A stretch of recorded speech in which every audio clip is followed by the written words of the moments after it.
Can everyone hear okay? Is this good? Okay. Well, first off, let me say welcome tonight. After being gone a week, it seems like forever. It's great to be back with you tonight. I hope you got here in time to enjoy some pizza and maybe not have to cook, not have to wash dishes tonight. And this, again, is the first Wednesday night of the month. So the next one will be on in November.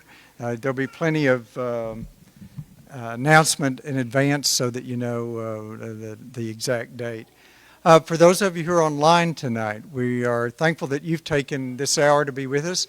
And it occurred to me on the way over tonight that if you are watching online, this might be a great opportunity to just invite neighbors in with you. You don't have to cook, you don't have to prepare a lesson, you don't have to do anything. Just have them come in and sort of be a part of our class, this community, even if it's long distance. So again, glad everyone is here tonight and hope you're all doing well. I want us to begin tonight, since we were gone for a week, just with a little quick review of where we've been, because I think tonight really marks a transition in our discussion.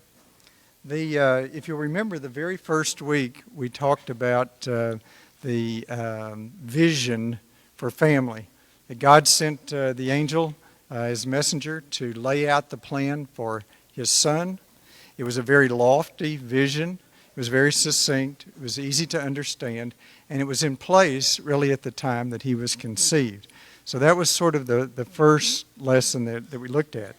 And then the second had to do with celebrating life. And this was the angelic message from God again that celebrated the arrival of Jesus with the shepherds, and then the whole divine host turns out to celebrate it.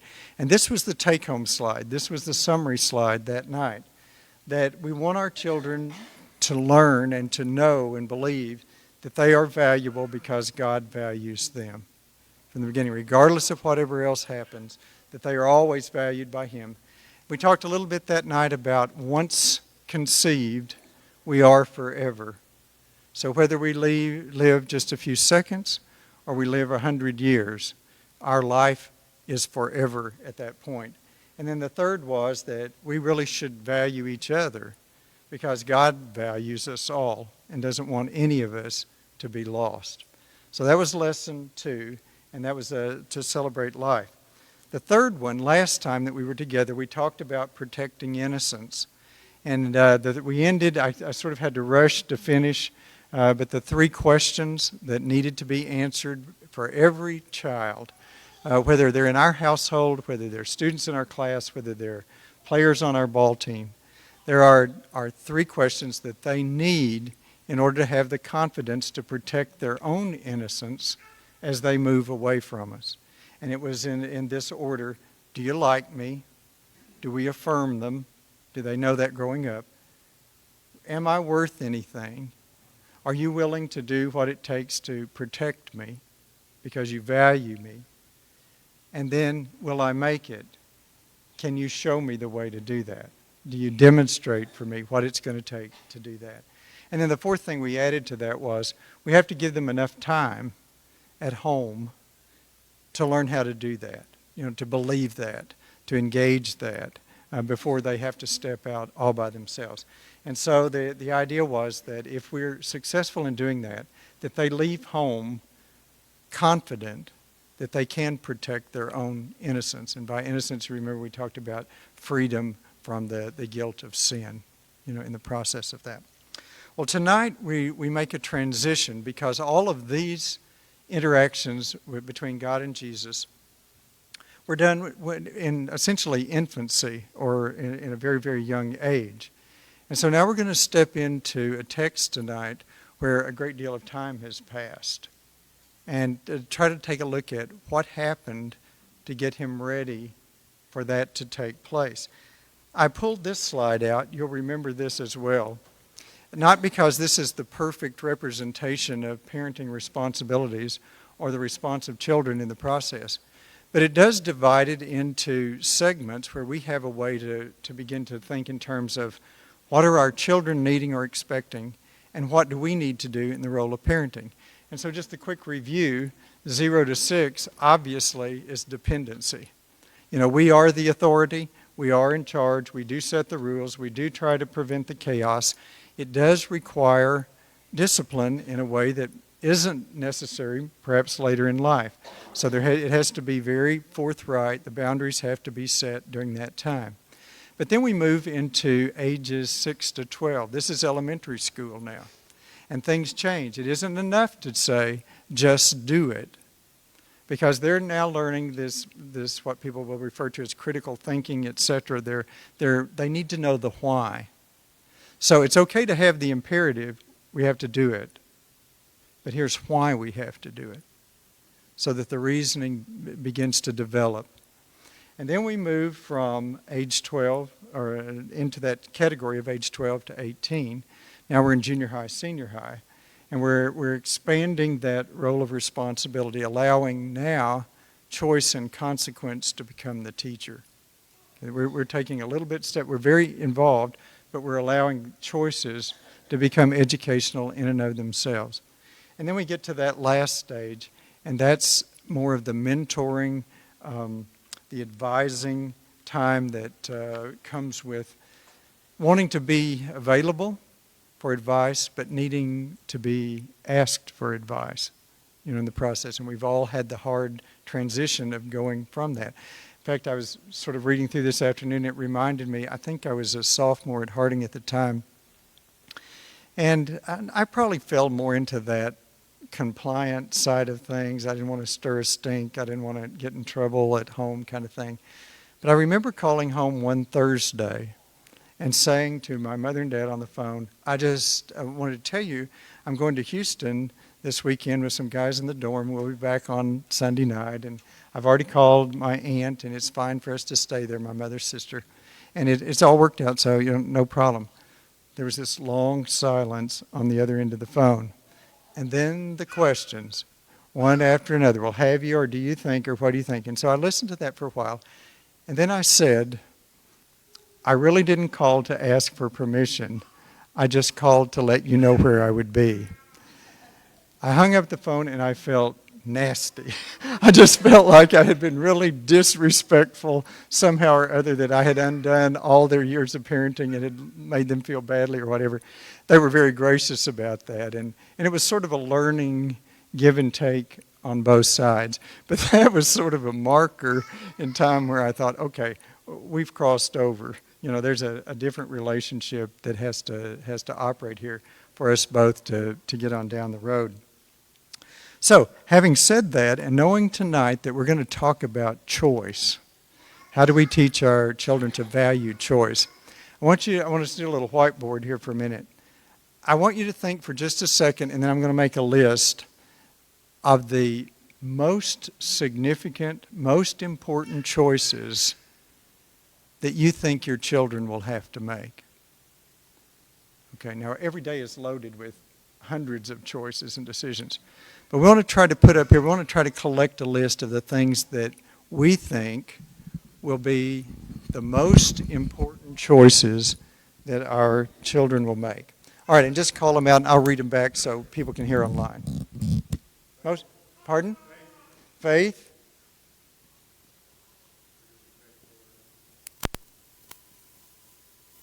And you can expand that into all kinds of directions, okay? Choices. Friends.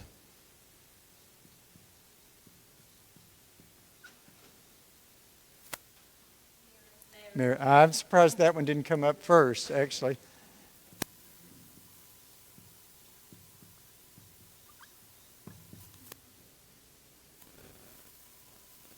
So if they can just make these three choices, they're going to do fine. Career, there's another one.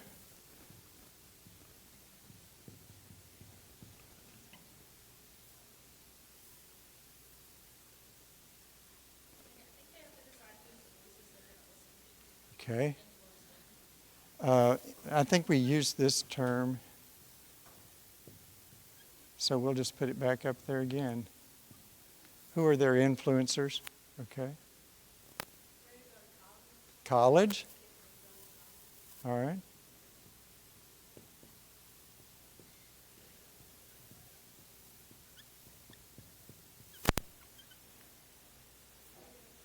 church.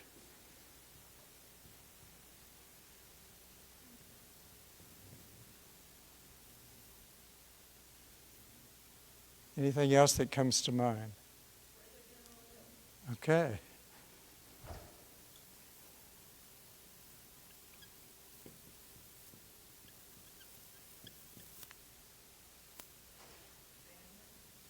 As in how many, if, whatever? Okay.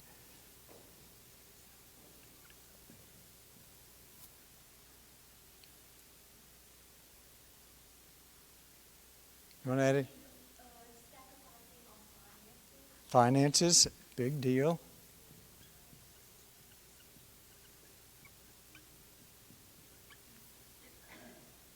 It's kind of nice that this wound up down here, because sometimes this one winds up here and it determines so many of the other choices.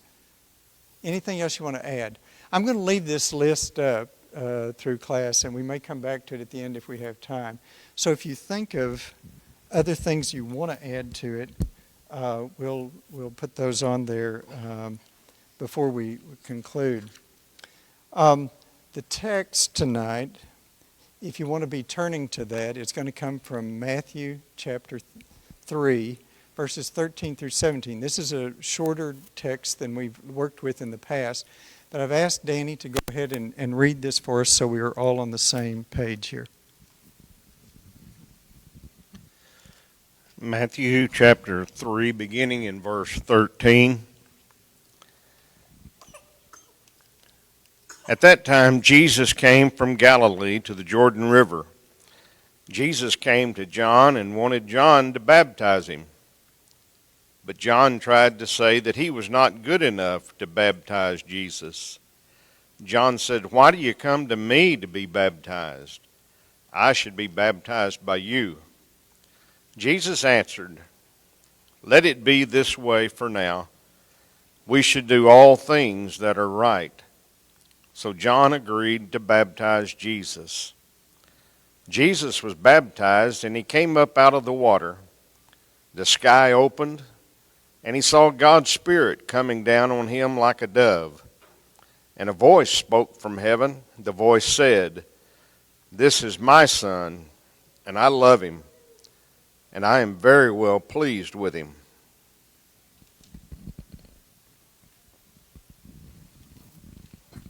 Thank you, Danny.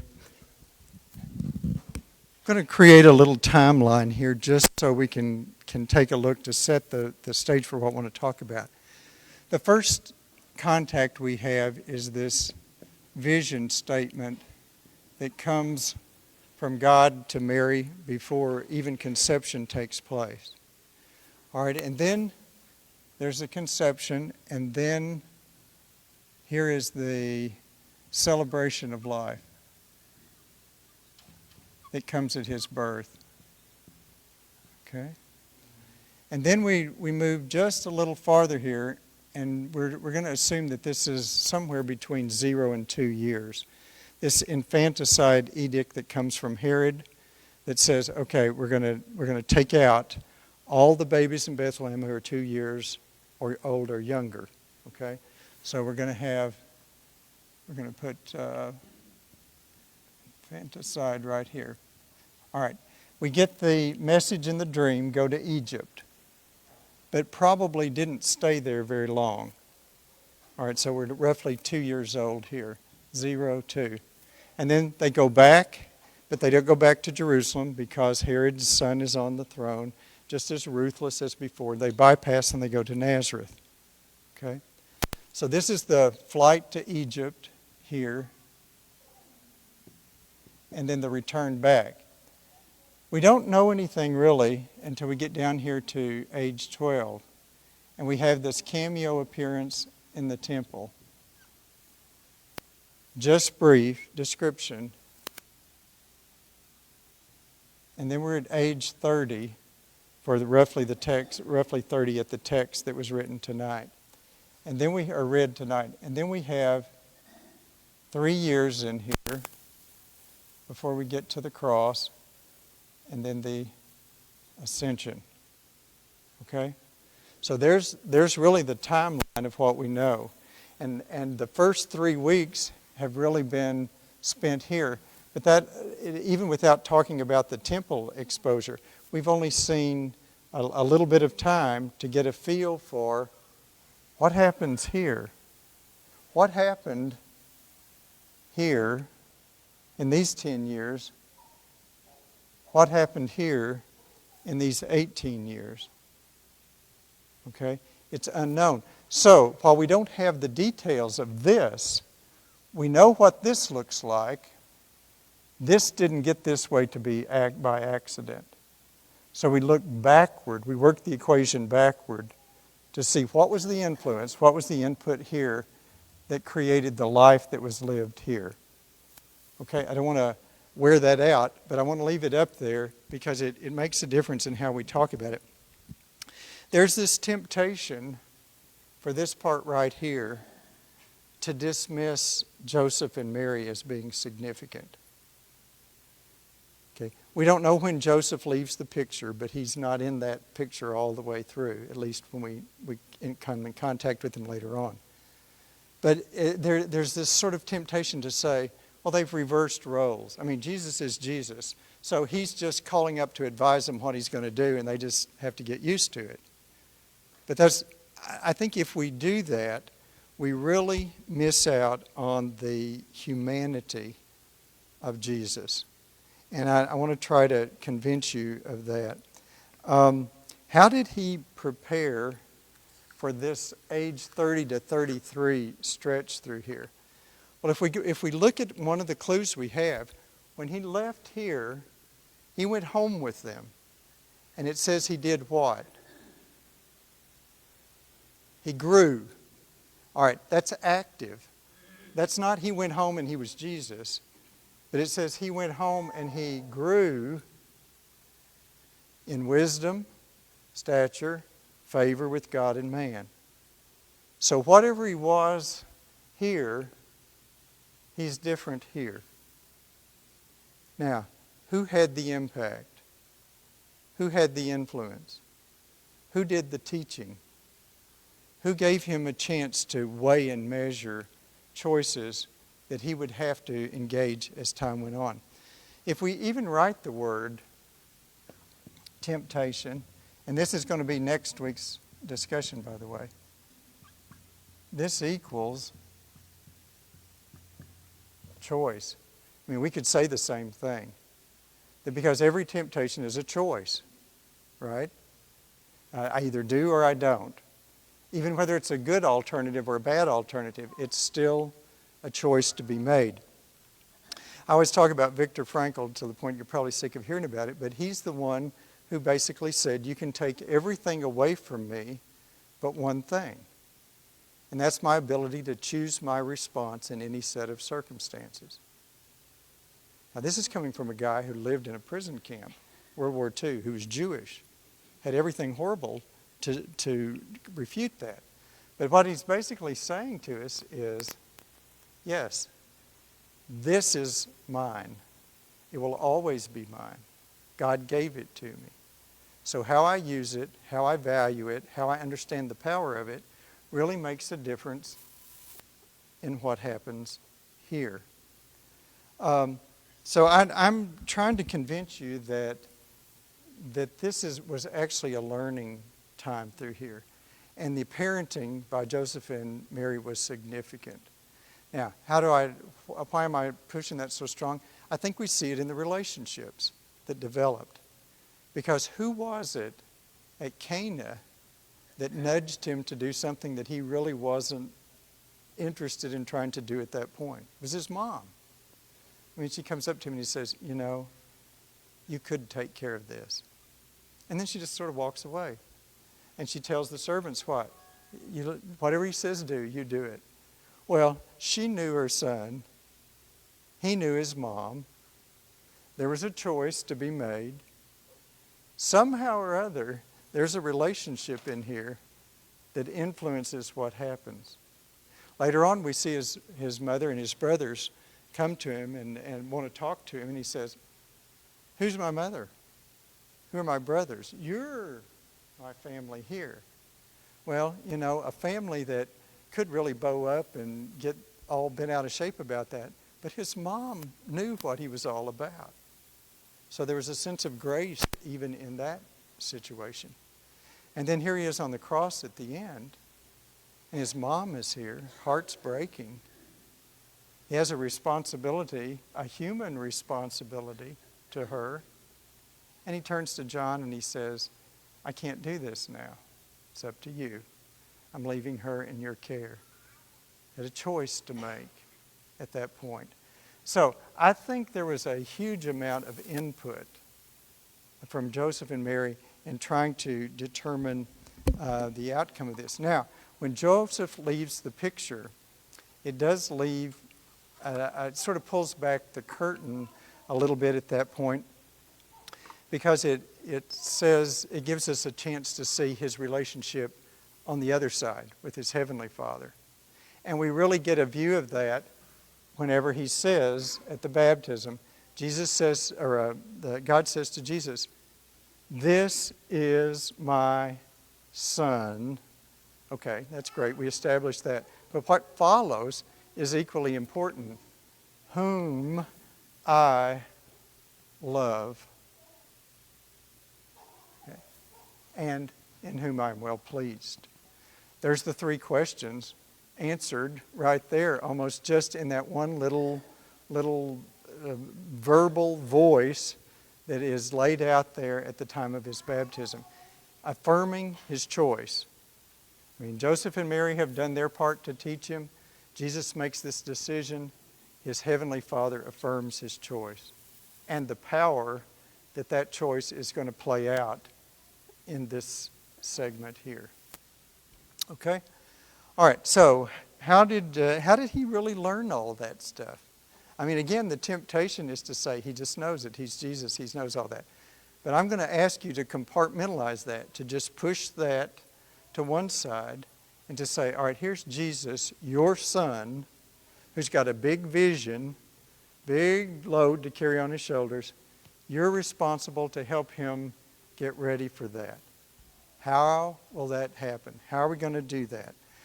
You know, sometimes we use a pie chart and we start putting all the pieces in there to make it work. And I want to do that tonight as we talk about how we teach our children to value choice, not to be just flippant about the choice and the consequence. By the way, I'll do this. This wasn't planned, but let me put this in there. Some of you may have seen this. One of the ways that you can talk about choice, and I'll leave this up here too because it'll come back in at the end, is this. When you write choice, if you stop at this C,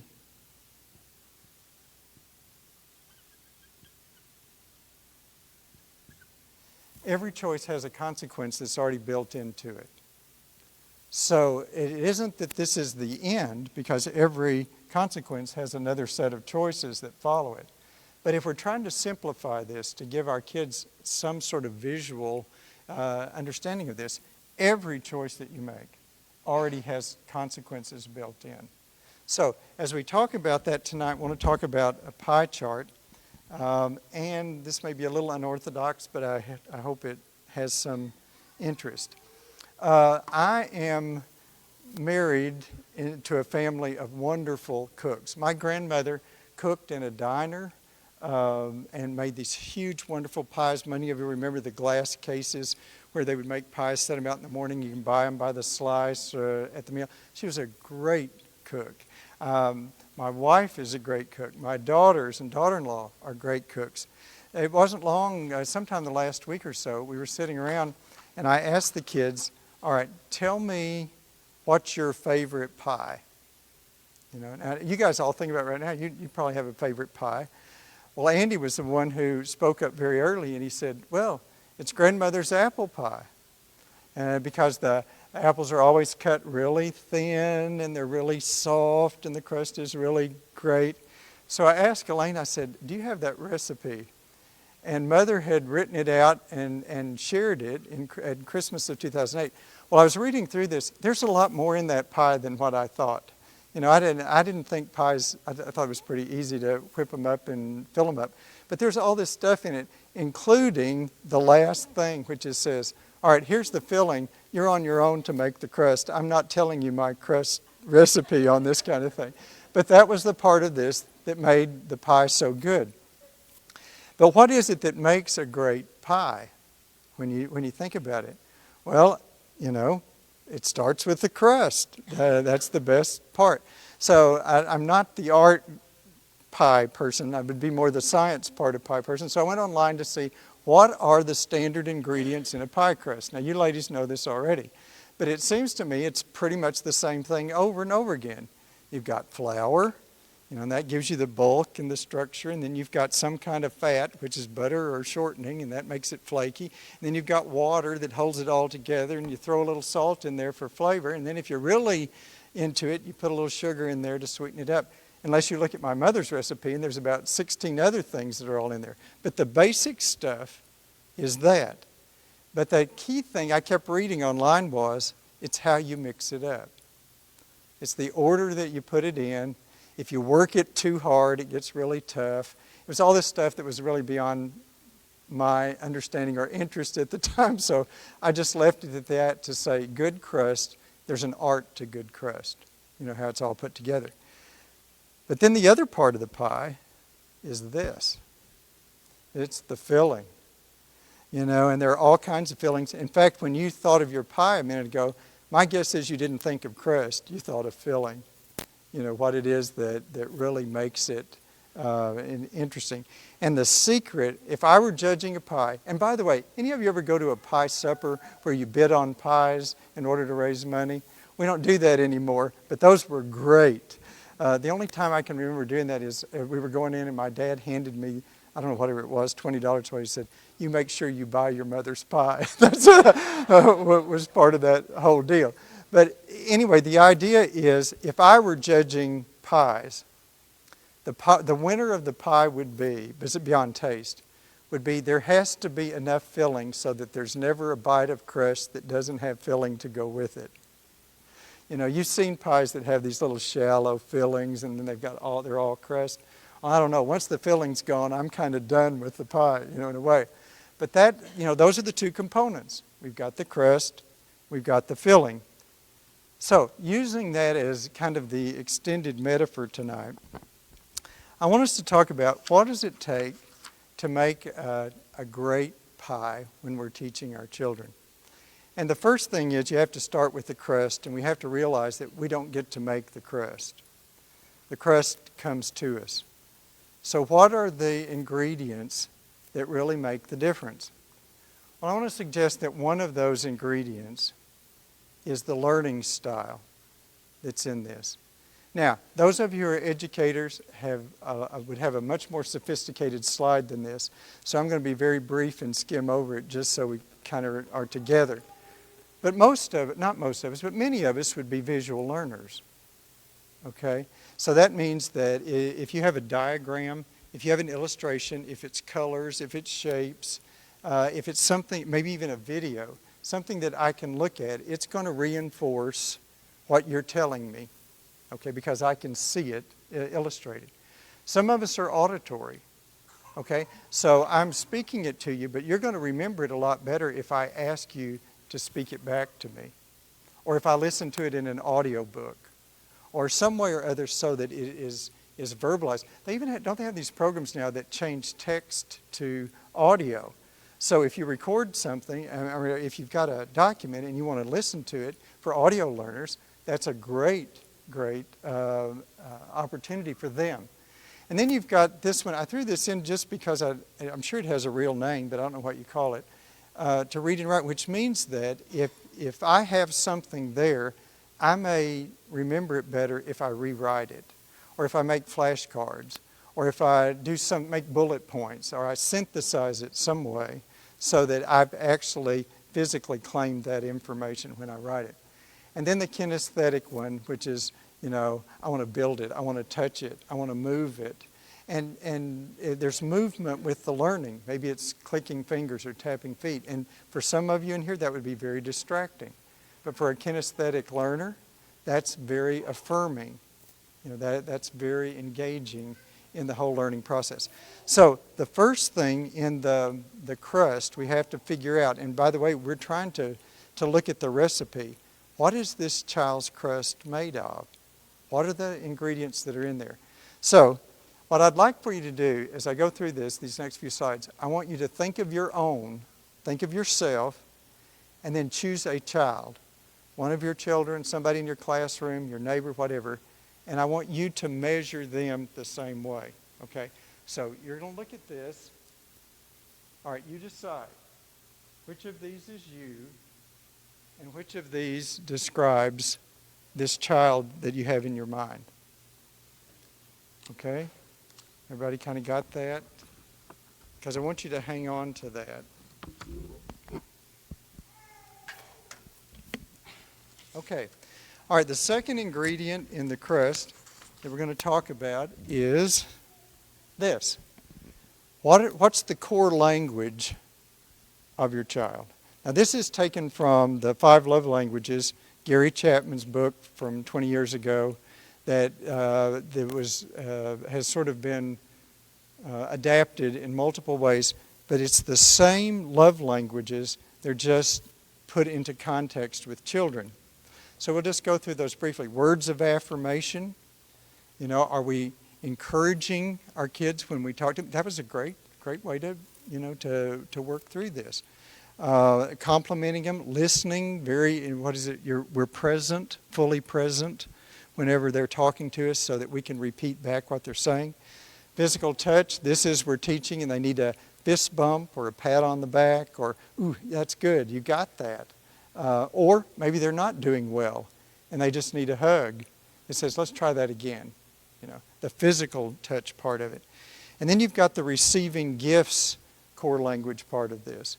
And that's not wrapped up presents. That's a note in a backpack. That's a drive-through Sonic on the way home for something to drink. It's an indication that you value them. Okay, we're building relationship with this. All right, quality time. That's quality, not quantity time. So whatever time it is, we are fully engaged. You know, our body language says that we are engaged with what's going on. And then the last one would be acts of service. This one is a little tricky because early on, I see you're having a little trouble there. Let me help you. Let's do this together. I believe we can get this finished. But you move on down the line, and it's an invitation. You know, is there anything I can do to help you with that? Now, they may say no, but the fact that you offered is an act of service. So it's sort of repackaging in order to meet the understanding. Okay, so take a really good look at that. And now I want you to decide which of those is your language and which of those is the language of the child that you're thinking about. Okay, everybody got that? Okay, there they are again if you need them. For those of you who are visual and you need a checkbox there. Okay, so far you've got 2 ingredients of trust. Learning style and core language. Now, the fun one. All right, this little quiz that's coming up, there are 12 statements. You either agree with them or not. If you agree with them, you give yourself 1 point.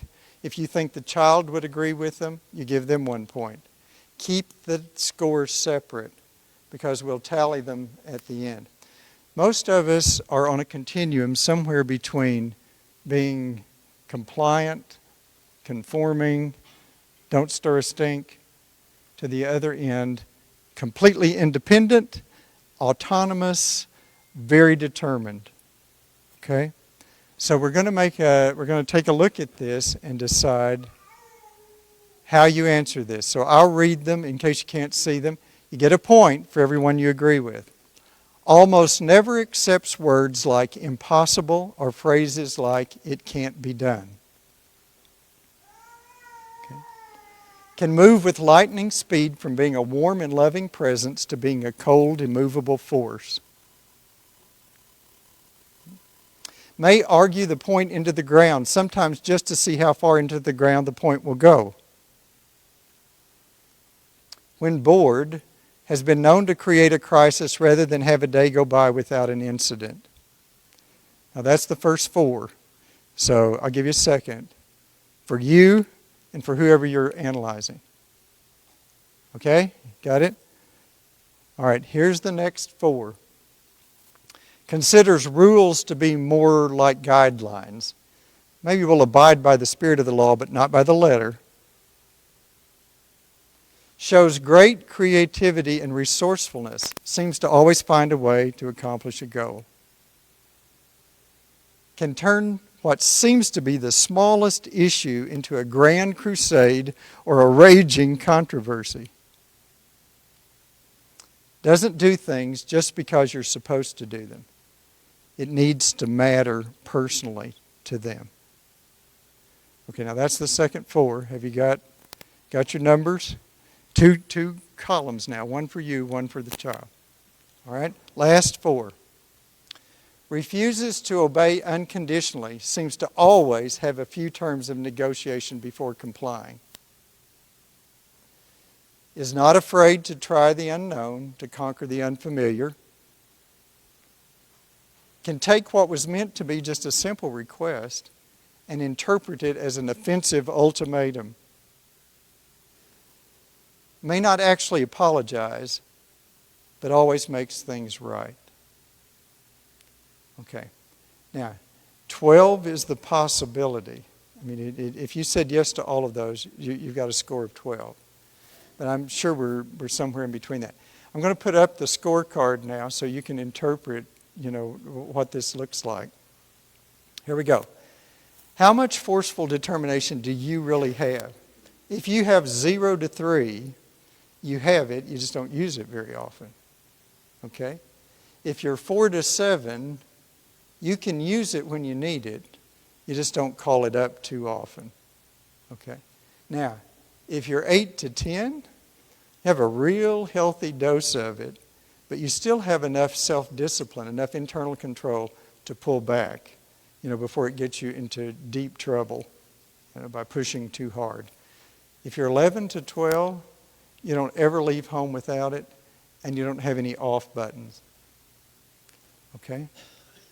All right, so in your head now, you've got two columns. You've got learning style, you've got core language, you've got level of forceful determination for you and for the child that you're monitoring. I'll give you a minute to think about that. All right. The question is going to be, how similar are those two? And that's what we're going to work down to here in just a minute. The crust of the child is it's not infinitesimal, but the statistical probability for the mix is huge. I mean, you've got all the learning styles, you've got all the core languages, you've got variations in those 12 things we just had. So you mix that up, and the crust is going to be incredibly different from person to person. This is just an example. Let's assume we have a child whose learning style is visual, okay? Whose core language is words of affirmation. And as far as those things that we just looked at, the predominant issue was they need to know that what I'm asking them to do makes a difference, that it's worth it to them to do it. Okay? Now, that's not about one thing, but that's about life in general. That's about everything. Okay? So here's the mix. This is the crust. And this is what we're working with. That looks pretty simple. How do you address that? How do you take that on as a project? Because all we get to do is add the filling. Okay? And so what we're talking about doing is, how do we pour absolutes, understanding absolutes, into this crust? And if I've got 4 children right here, I've got 4 different crusts. Okay? but I'm trying to pour the same filling into each crust. Doesn't that make you tired? I mean, just to think about that, how each one of them needs an adaptation of the same thing, that one size really doesn't fit all. But remember, a great pie is the right proportion of the filling to the crust. That we're not overwhelming with that. We just have a bite of filling with every bite of crust. It always works out even in a great pie.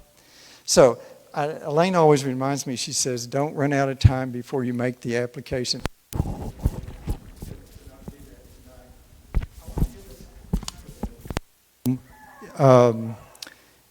Experiment, okay? So since tonight is trying to teach children about choice, I want you to look at this just for a minute.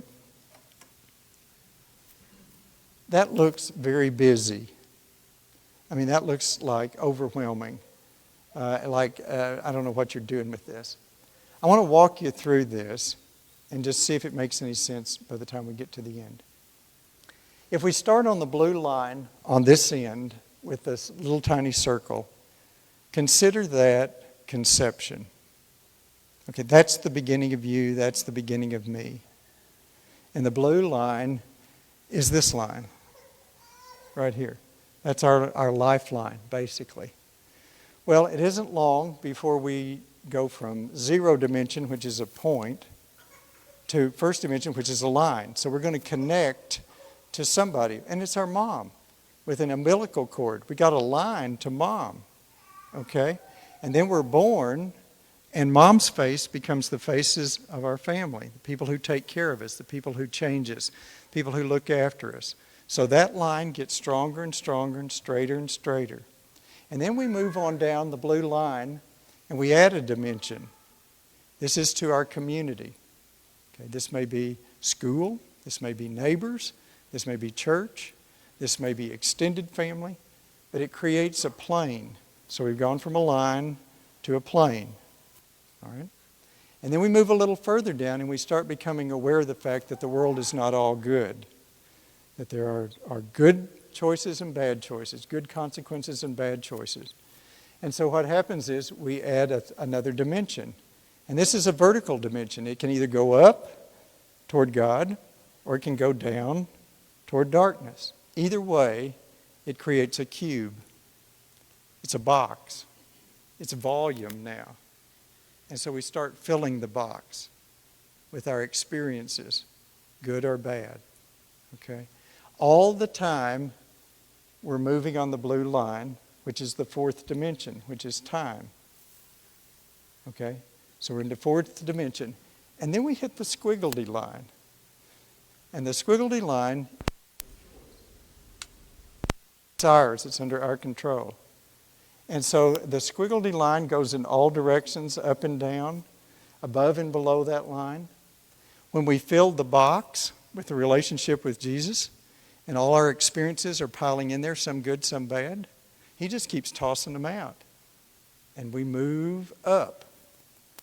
If He's not there, all of that just gets heavier and heavier, and we sink lower and lower until we hit the blue rectangle at the end.